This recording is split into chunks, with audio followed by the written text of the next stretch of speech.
Hi, ഞാൻ doctor Neethu, SN Ayurveda women's hospital Kuruppampady.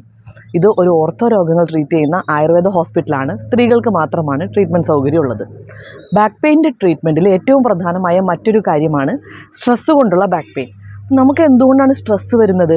പലപ്പോഴും നമ്മുടെ ലൈഫിൽ നമ്മൾ ചെയ്യണമായിരുന്നു, ചെയ്തില്ല, അല്ലെങ്കിൽ ചെയ്യാൻ ശ്രമിച്ചു പക്ഷെ നടന്നില്ല. ഇത്തരം കാര്യങ്ങളാണ് നമുക്ക് സ്ട്രെസ് ഉണ്ടാക്കുന്നത്. ഞാൻ ഈ ആഴ്ച നമ്മുടെ ആശകളായിരം എന്നുള്ള മൂവി കണ്ടിരുന്നു. അപ്പോൾ ആ മൂവി മുന്നോട്ട് വയ്ക്കുന്നത് എനിക്ക് വളരെ ഇഷ്ടപ്പെട്ടു.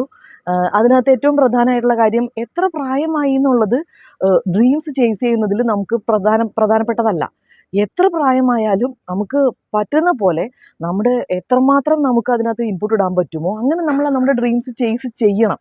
അത് കഴിഞ്ഞിട്ട് ചിലപ്പോൾ ചിലർക്ക് കിട്ടും, ചിലർക്ക് കിട്ടാതിരിക്കാം. പക്ഷേ ആ ചേസ് ചെയ്യുന്നതിലുള്ള ഒരു മനോഹാരിത നമുക്ക് കാണാൻ കഴിയും ആ മൂവിയിൽ. അപ്പോൾ അതുകൊണ്ട് ജീവിതം അങ്ങനെ ഒറ്റ ദിവസം കൊണ്ടോ അല്ലെങ്കിൽ ഒരു കുറച്ച് വർഷങ്ങൾ കൊണ്ടോ തീർന്നു പോകുന്ന ഒന്നല്ല.